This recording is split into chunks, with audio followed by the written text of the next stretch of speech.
Olaleye. Another sign language corner is Shakirat Ogundeji.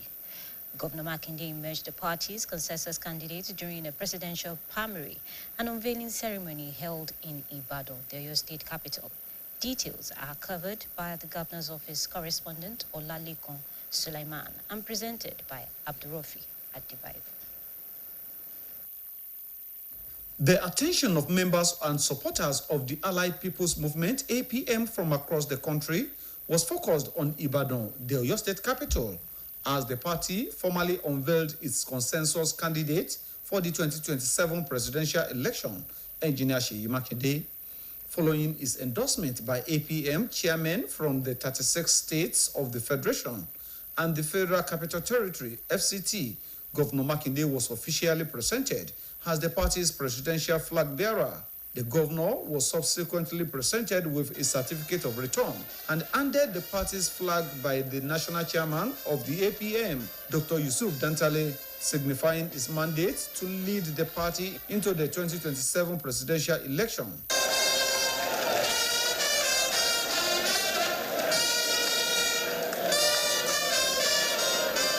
In his acceptance speech, Engineer Seyi Makinde criticized aspects of the federal government's approach to security, food security, and the oil and gas sector, stressing the need for comprehensive reforms to address the nation's challenges. Governor Makinde stated that Nigeria requires a fresh direction and pledged that if elected, the safety and security of citizens will be treated as a national priority rather than a political issue.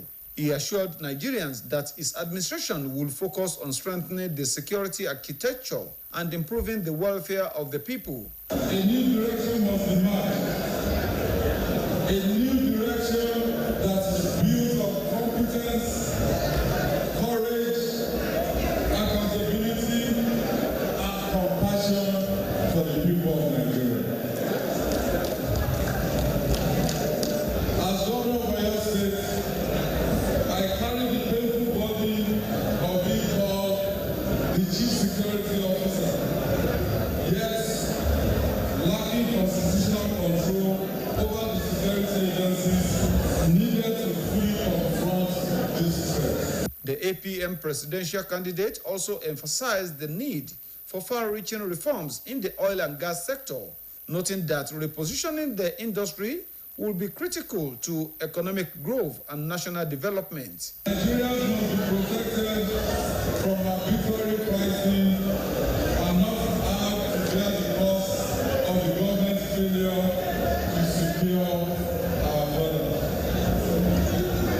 I agree that NNPC will be reformed and become lean, efficient, and commercially driven through proper joint venture and institutional reform. Delivering the welcome address, the APM governorship candidate in Oyo State, Dr. Bimbo Adekombi, expressed confidence in Governor Makinde's ability to replicate at the national level the developmental strides recorded in Oyo State. Earlier, the national chairman of the APM, Dr. Yusuf Dantale, described Governor Makinde as a courageous and visionary leader with the capacity to drive meaningful change across the country. It is time to reset Nigeria and redirect the ship of the nation to the path of rectitude, equity, morality, dignity, and prosperity. In separate remarks, the governor of Bauchi State,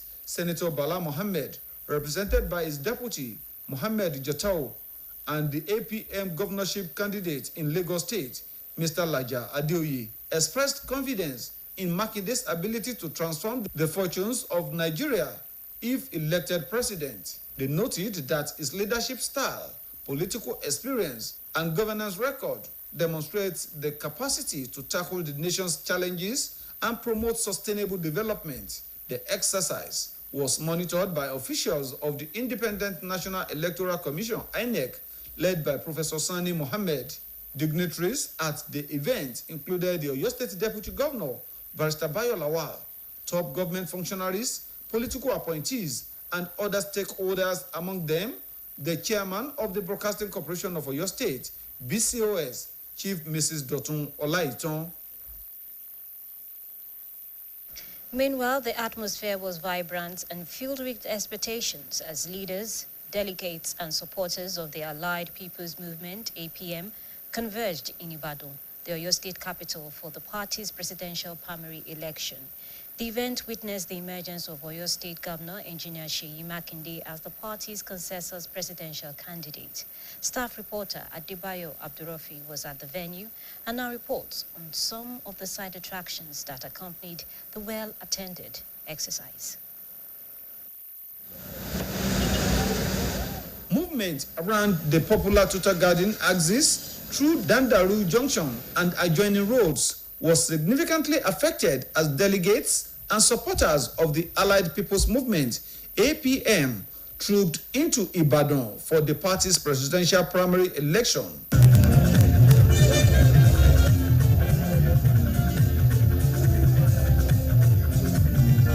The roads leading to the venue were lined with enthusiastic party faithful, displaying banners, posters, and campaign materials in support of the emergence of Oyo State Governor Engineer Seyi Makinde as the party's presidential flag bearer for the 2027 general election. Inside the venue, the atmosphere was equally electrifying as delegates from the 36 states of the Federation and the Federal Capital Territory, FCT, filled the arena, chanting party slogans and expressing optimism about the party's future. Some residents who attended the event told BCOS News that although they were not members of any political party, they were attracted by what they described as Governor Makinde's performance in Oyo State and expressed support for his presidential ambition.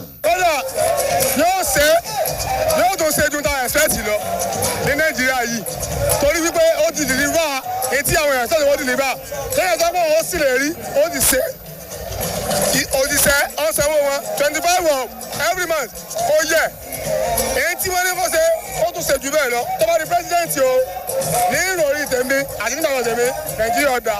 Our governor going to president ọ̀nà àná kan lórí 3.2 wa ọdún mẹ́jọ ẹ̀ wá o. Ènìyàn dáadáa ènìyàn ó tọ́jú ọmọdé ó tọ́jú àgbà ó tọ́jú opó ó tọ́jú omidan tó bá wá di president kan inú wa dùn kó di pẹ́sidẹ́ǹtì orílẹ̀-èdè yìí. Ṣèyí máa ṣe dáadáa níwọ̀n tó ṣe gbogbo ìpínlẹ̀ Ọ̀yọ́ tó ṣe dáadáa tó aláde gbogbo èèyàn. Ṣèyí máa ṣe pẹ́sidẹ́ǹtì ó máa wọlé ó tiẹ̀ ti ṣe ó máa ṣe dáadáa gidi. Ṣèyí for president lágbára Ọlọ́run Ṣèyí for president APM Nàìjíríà for Nàìjíríà for Nàìjíríà for Nàìjíríà for Ṣèyí for president bí ìbọn for governor Ọ̀yọ́ state lágbára Ọlọ́run.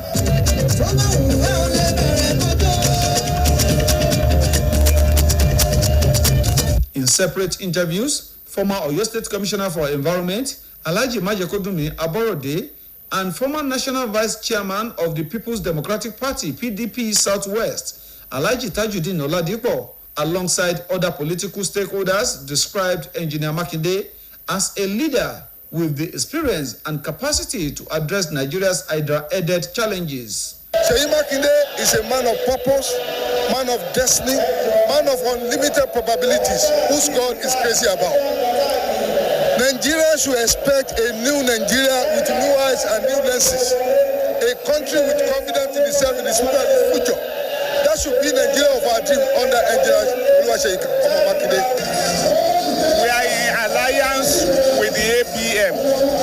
I am here to support Engineer Seyi Makinde to become the President of the Federal Republic of Nigeria because of what he has done in Oyo State and what he is still doing.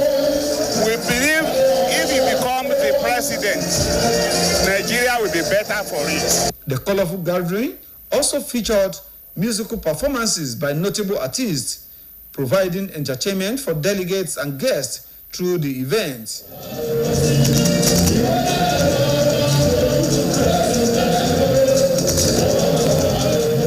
Adebayo Abdurrafi, BCOS News. In the meantime, governorship candidate of Allied People's Movement, APM, in Ogun State, Rotimi Babajide, has pledged to run an all-inclusive, transparent, and people-driven administration if elected governor of the state in the 2027 elections. Babajide, a town planning expert, said governance must be anchored on broad participation, accountability, and shared prosperity. He stated this shortly after emerging as the party's flag bearer, outlining his vision for the state. The governorship candidate identified inclusive governance as the cornerstone of his administration, assuring residents that every citizen would have a sense of belonging, regardless of political affiliation, ethnic background, or social status. He called for issue-based campaign and a collective commitment to the development of Ogun State, arguing that inclusive leadership remains the surest path to sustainable progress. Meanwhile, the state chairman of the party, Abayomi Sonyaolu, expressed confidence that the APM would spring a surprise in the 2027 governorship election. He said electoral success would not be determined by financial strength or crowd size, but by the people's connection with the candidate and divine support. A faction of the People's Democratic Party, led by Tanimu Turaki, on Saturday, declared former President Goodluck Jonathan as its presidential candidate for the 2027 general election. The decision was taken at a special national convention held at the faction's national secretariat in Abuja. Although former President Jonathan was not present at the event, where his nomination was formally ratified, but a certificate of return was received on his behalf by Bayelsa lawmaker Fred Agbadi. The development was announced during the gathering attended by delegates and party stakeholders aligned with the Turaki-led group. In a related development, leadership of the Turaki faction of the People's Democratic Party, PDP, has called on President Bola Tinubu to weigh in on the tense political atmosphere in the country following the disruption of its convention in Abuja by officers of the Nigerian police force. The disruption had forced the party to change the venue for the event, where former President Goodluck Jonathan was billed to be ratified as his 2027 presidential candidate in the general elections. In a brief ceremony, Jonathan, represented by an ally, Fred Agbadi, was later cleared to run for the 2027 presidential seat. In a statement after the brief event, which lasted not more than 20 minutes, the party described the police barricade as shameful. The development comes following Friday's warning to hotels and event centers by the Minister of the Federal Capital Territory, Nyesom Wike, not to allow illegal political parties or organizations to use their resources for the sake of security in the FCT. We shall now take a short commercial break. Please stay with us. 3-in-1 Milky and Creamy is truly milky and contains calcium. So, no need to add milk for that rich, creamy cup, which helps to nourish and energize your kids. My skin is my identity, my strength. It's unique and deserves care made specially for me. New Nivea Radiant and Beauty Even Glow, enriched with 95% pure vitamin C and pulp extract. For visibly radiant and even-toned skin in just 2 weeks. New Nivea Radiant and Beauty Even Glow, for your shade of beautiful.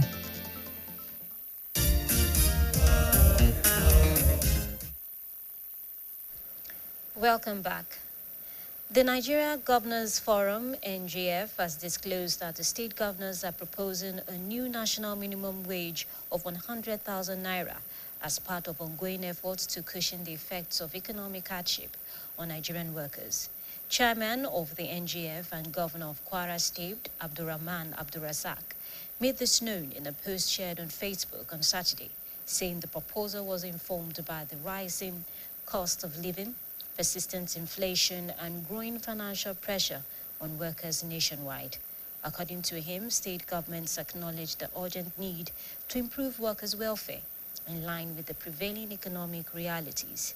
He said governors were already engaging with the federal government and organized labor to arrive at a wage structure that would benefit workers while remaining sustainable for governments at all levels. The NGF chairman added that consultations were ongoing to ensure that any new wage regime will not place excessive financial strain on the states. As Nigeria marks 3 years under the administration of President Bola Tinubu, stakeholders continue to assess the government's policies, achievements, and challenges in critical sectors of the national development. Guests on BCOS Television's magazine program, Saturday Special, examined the administration's performance and the nation's progress since independence. BCOS reporter Fidora Afolagboyi monitored the program. 3 years after assuming office, the administration of President Bola Tinubu remains a subject of intense public discourse as Nigerians evaluate its impact on the economy, security, governance, and overall national development. Speaking on BCOS Television Saturday Special program, a public affairs analyst, Professor Babatunde Adegoke, acknowledged that the administration has recorded notable achievements in some areas.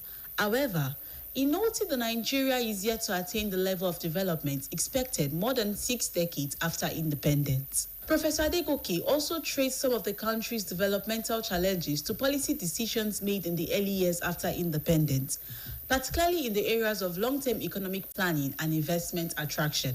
He identified insecurity as one of Nigeria's major challenges, stressing that the nation's security architecture remains overstretched due to the growing population and evolving security threats. According to him, the establishment of state police has become imperative to enhance effective policing and improve security across the country. I believe we have made some progress here and there, but we are not where we should be, considering that Nigeria gained independence in 1960. And right now, we have had so many years of independence, and we are still where we are. In fact, countries that had independence around the same time as Nigeria, many of them are doing a lot better than Nigeria. But you talked about leadership and you talked about followership. So when we look at Nigeria, the problem falls on both leadership and followership. Also speaking on the program, political analyst Honorable Dele Akinleye observed that while the Tinubu administration has introduced several reforms aimed at addressing national challenges, the full benefits of such policies may require more time to manifest. He argued that national development should not be viewed solely as the responsibility of government, noting that communities, traditional institutions, and citizens all have vital roles to play in building a better society. When you look at the memory lane, Gowon caused major problem in Nigeria. There was oil boom. There was money. His government failed to plan for future. Instead of planning for future, instead of having vision for future, they started to dodgy. Just doubling.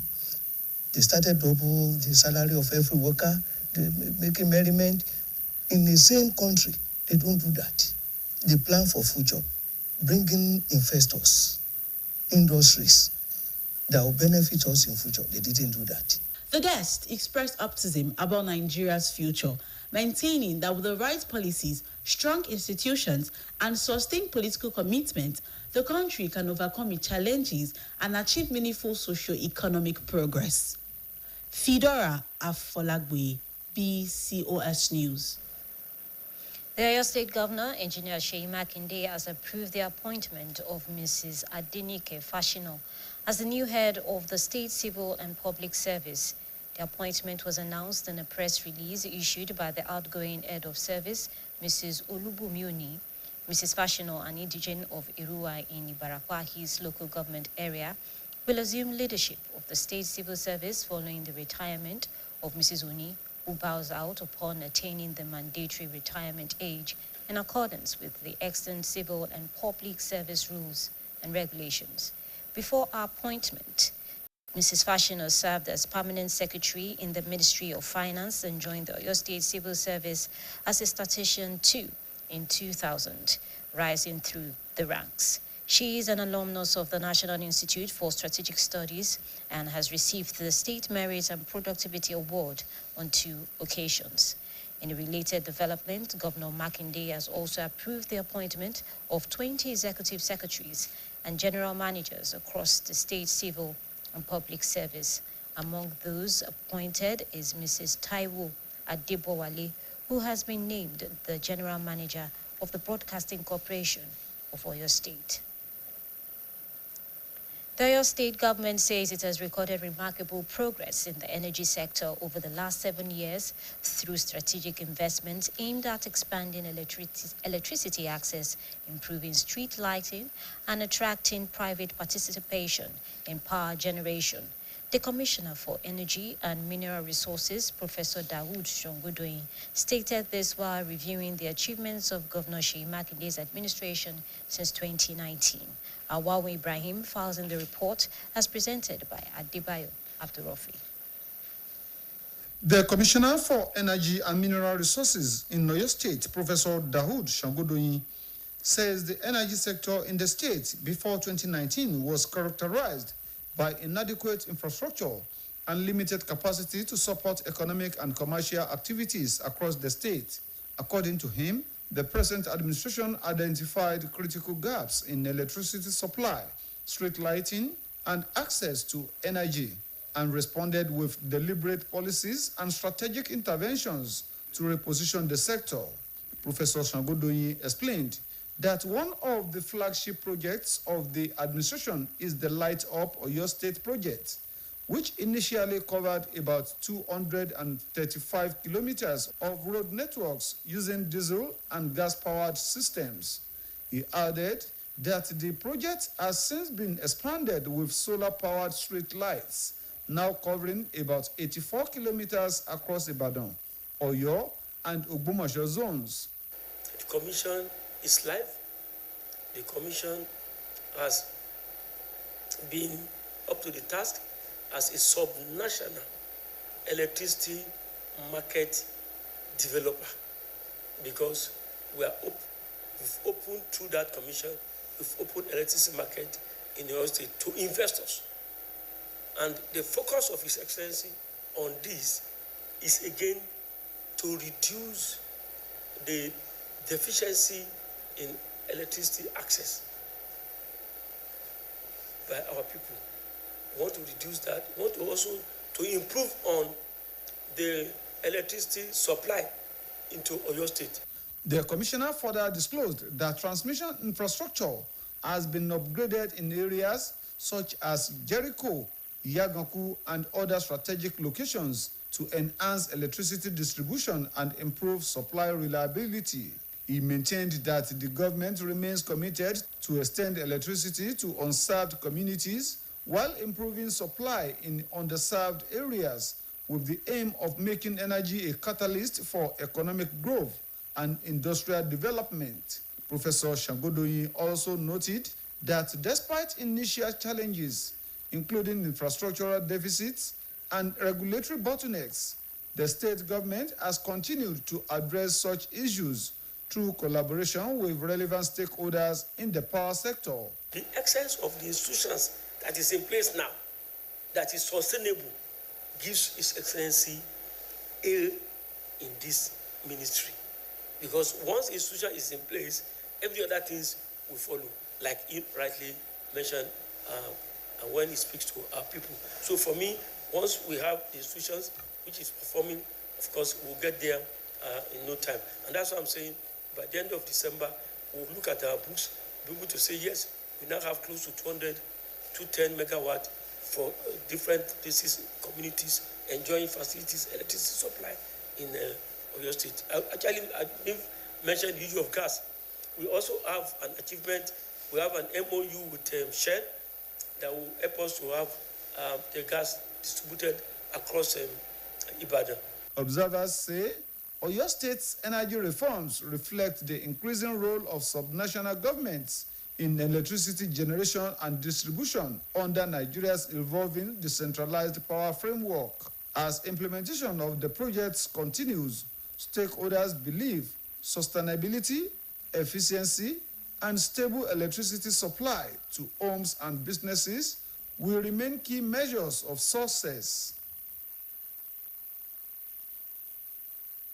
Commissioner for Women Affairs and Social Inclusion, Mrs. Toyin Balogun, has expressed deep concern and solidarity with the families and communities affected by the recent kidnapping incident in Orire local government area of the state. According to the statement released from the Office of Commissioner, Mrs. Toyin Balogun, alongside a delegation from the 5 Ogbomoso zones, local government and senior officials of Orire local government visited Yawata, Esiele and Ogbomoso town to commiserate with the victims' families, traditional rulers and community members impacted by the tragic incident. During the visit, the team engaged with the grieving families, including those of the late assistant head teacher, Mr. Joel Adeshinu, and who was killed during the attack, as well as Mr. Michael Oyudoku, who was beheaded in captivity. The delegation also met with several families whose spouses or children remain in the custody of the abductors, including vulnerable households with multiple underage children and infants affected by the incident. The commissioner's team having observed that many widows and dependents of the victims are now left without means of livelihood, distributed relief materials and food items to support their immediate needs, while community leaders, including the Bale of Yawata, Pa James A.O., and the High Chief of Esiele, Tajuddin Abidin, were consulted during the visit. Mrs. Balogun, while reiterated the government's commitment to supporting victims and strengthening community resilience in the aftermath of the attack, expressed optimism that ongoing efforts by Governor Seyi Makinde in collaboration with security agencies would lead to the safe return of all abducted persons and restoration of peace in the affected communities. We now go on another short commercial break. Please stay tuned. Creamy is truly milky and contains calcium. So, no need to add milk for that rich, creamy cup, which helps to nourish and energize your kids.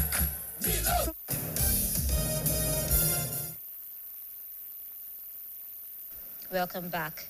Fear and grief have engulfed the Kiliya village in Dutsima local government area of Katsina State following a deadly attack by suspected bandits that left at least 16 people feared dead and several others missing.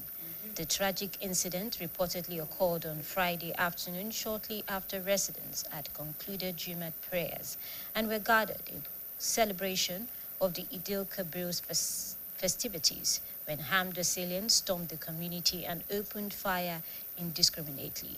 Eyewitnesses recounted scenes of horror as the attackers initially arriving on motorcycles turned a peaceful afternoon into a tragedy. A resident who spoke on condition of anonymity said he was among villagers relaxing after prayers when two armed bandits rode into the area, triggering panic among residents. The witness also said that he narrowly escaped death after taking refuge inside a nearby house. The attack has triggered a mass displacement of residents, with more than 400 villagers reportedly fleeing to neighboring Bagagadi and Rada villages in search of safety. Several others remain unaccounted for, raising fears that the death toll could rise. Residents said some victims may have been killed while working on their farms, as several bodies were reportedly discovered in farmlands surrounding the village. Another eyewitness disclosed that the initial attackers were later reinforced by additional gunmen who arrived shortly after the first shots were fired, intensifying the assault. At least 37 people have died, while more than 3,000 cases of cholera have been recorded across 36 wards in 7 local government areas of Borno State in May. The Executive Secretary of the Borno State Contributory Healthcare Management Agency, Dr. Salih Kaza, confirmed the figures in a statement describing the outbreak as a serious public health emergency requiring urgent preventive measures. Gaza said the cases were recorded between the 1st of May and 29th of May, following the confirmation of the first infection earlier in the month. He added that in the last 24 hours, over 100 cases were reported, and over the last 29 days of May, Maiduguri Metropolitan Council has the highest incidence, recording more than 2,000 cases, followed by the Jere with over 1,000. He called for urgent improvement in water sanitation and hygiene practices, warning that open defecation and poor waste disposal were worsening the spread of the disease. The official also said plans were underway to roll out cholera vaccination in the state, but stressed that vaccination was not a substitute for proper hygiene practices. We now move down to the sports segment.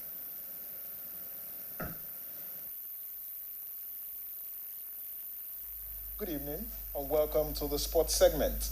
I am Buluwaji Ogumola. Nigeria's under-17 women's national team, the Flamingos, are determined to avoid complacency as they prepare to host Guinea in the second leg of their FIFA Under-17 Women's World Cup Morocco 2026 qualifying fixture on Sunday at Remo Star Stadium in Ikene, Remo. The Flamingos hold a commanding advantage heading into the decisive encounter after securing an emphatic 5-0 victory in the first leg in Abidjan, Cote d'Ivoire. Despite the comfortable lead, head coach Akim Busari has emphasized the importance of maintaining focus and intensity during the game. The team has continued the preparations in Ikene, Remo with the coaching crew ensuring that standards remain high in training sessions. Sunday's fixture offered the Flamingos another opportunity to reinforce their growing reputation as one of Africa's emerging firsts in women's football. With qualification for the FIFA Under-17 Women's World Cup in Morocco within touching distance, the team will be eager to deliver another impressive performance and sustain this momentum built under Busari's leadership. Nigeria head coach Eric Schell has expressed confidence in his team's ability to retain the Unity Cup title when the Super Eagles of Nigeria face Jamaica in tonight's final in London. Both finalists secured comfortable victories in their respective semi-final matches, with Nigeria defeating Zimbabwe 2-0 and Jamaica overcoming India by the same scoreline to set up another chapter in the growing rivalry between the two nations. The encounter will mark the third meeting between the Super Eagles and the Reggae Boys in the history of the Afro-Caribbean tournament, which celebrates football, music, and cultural ties in the British capital. Ahead of tonight's showdown, Shell dismissed concerns over the possibility of another penalty shootout, insisting that his focus remains solely on winning the match regardless on how it unfolds. With a blend of youthful talent, growing confidence, and a trophy to defend, the Super Eagles of Nigeria will be aiming to maintain their impressive form and successfully retain the Unity Cup crown against a determined Jamaican side. Femi Aziz will take the place of Samuel Chukwueze in Nigeria's squad for the international friendlies against Poland and Portugal. Chukwueze has been excused from both matches due to personal reasons. The 27-year-old Nigerian laid his late mother to rest in Abia State, southeast Nigeria, this week. Aziz impressed on his maiden appearance for the Super Eagles, scoring both goals in the 2-0 victory over the Warriors of Zimbabwe. The Super Eagles will face the Reggae Boys of Jamaica tonight in the final of the Unity Cup. Eric Shell's side will then travel to Warsaw for the friendly against Poland next week Wednesday. The three-time African champions will later face Portugal in Lira on Wednesday, 10th of June. Finally, World Football Governing Body FIFA has reaffirmed that Nigerian football icon J.J. Okocha still holds the record for the most successful dribbles in a single FIFA World Cup match. According to FIFA, Okocha completed 15 successful dribbles during Nigeria's round of 16 encounter against the Italy national football team at the 1994 FIFA World Cup in the United States, a feat that remains unmatched more than 3 decades. The former Super Eagles captain achieved the milestone against a formidable Italian side that featured renowned stars like Paolo Maldini, Alessandro Costacota, and Demetrio Albertini. FIFA noted that the record continues to stand despite the emergence of several world-class dribblers over the years. Former Brazilian forward Jorginho and the former England midfielder Paul Gascoigne are joint second on the list with 13 successful dribbles in a single World Cup match. Other legendary players recognized among the competition's greatest dribblers include Eusebio, Joan Cruyff, Diego Maradona, and Jamel Musiala. FIFA also highlighted that Lionel Messi holds the record for the most successful dribbles across all World Cup appearances with 125, while Maradona remains the player with the highest number of successful dribbles in a single tournament, recording 53 during the 1986 World Cup. The recognition further cements Okocha's status as one of the most skillful footballers in world football history and one of Nigeria's most celebrated sporting figures. And that's sports. Thanks for watching. 4 men who were trapped inside the flooding cave in Laos in Thailand for 10 days have been rescued. Thailand rescuers say it comes a day after another man was rescued. Foreign News editor Folashade Akintola compiled the details and other foreign stories. Our report is presented by Bimbo Akombi. They were among 7 villagers who entered the narrow tunnel in search for gold, but were cut off inside the cave in the remote mountain area of central Xisongbon province after flash floods hit on 20th of May. Only 5 were found alive by rescuers on Wednesday. 2 men are still missing. The cave system, which extends deep underground, is also extremely narrow, with some chambers measuring only about 50 centimeters, that is about 20 inches wide, rescuers say. According to a post on the Thailand Rescue Driver Facebook page, the 4 men were successfully freed at about 15:10 local time on Saturday. It has not yet been disclosed exactly how the men were brought to safety. In an unverified video posted to one of the Thai rescue workers' social media accounts, a chorus of cheers could be heard coming from both searchers and onlookers as the 4 men gradually emerged from the cave. Ukraine has launched coordinated drone attacks on Russian energy infrastructure across multiple regions overnight. The most significant strike hit Taganrog and Rostov Oblast, where a major port fire broke out after drones hit a tanker, fuel tank, and administrative building, Russia's RIA Novosti state media agency reported. Early on Saturday, Rostov Governor Yuri Slyusa confirmed the attack on Max, a Russian state-backed messaging app. The attack also injured 2 civilians when a drone struck a private home in Tagarong. Tonight, civilians were injured again as a result of an airstrike on Tagarong, Slyusa said. According to preliminary information, 2 people were injured when a drone struck a private home. Medics are providing assistance and doing everything necessary. Slyusa added that Russian air defenses destroyed multiple drones overnight across 4 districts. Tagarong has been targeted multiple times in recent months. In late March 2026, a drone attack on the city killed 1 person and wounded 8 others, authorities said. Finally, an Immigration and Customs Enforcement ICE agent charged with shooting a Venezuelan man during a controversial immigration raid in Minnesota has been arrested in Texas, according to United States authorities. Agent Christian Castro, 52, was taken into custody on Friday after investigators from Minnesota tracked him down in the southern state, where he was arrested with assistance from the Texas Rangers and the Department of Homeland Security's Inspector General's office. He faces 4 counts of second-degree assault and 1 count of falsely reporting a crime. The charges stem from the non-fatal shooting on January 14 of Julio Cesar Sosa Celis in Minneapolis during Operation Metro Surge, a large-scale immigration enforcement campaign that drew widespread criticism for its aggressive tactics. Prosecutors allege Castro fired through the front door of a resident, striking Sosa Celis in the leg. Minnesota officials welcomed Castro's arrest, saying federal agents should be held to the same legal standards as everyone else. Bimbo Akombi, BCOS News. To end the news around the world, here again are the main points. The Allied People's Movement, APM, has unveiled Oyo State Governor, Engineer Seyi Makinde, as its presidential candidate for the 2027 general election under the APM-PDP alliance. The Nigerian Governors Forum, NGF, has disclosed that state governors are proposing a new national minimum wage of 100,000 naira as part of the ongoing efforts to cushion the effects of economic hardship on Nigerian workers. At least 37 people have died, while more than 3,000 cases of cholera have been recorded across 36 wards in 7 local government areas of Borno State in May. 4 men who were trapped inside a flooding cave in Laos in Thailand for 10 days have been rescued. BCOS TV is now on Niger TV app, and you can watch us from any part of the world.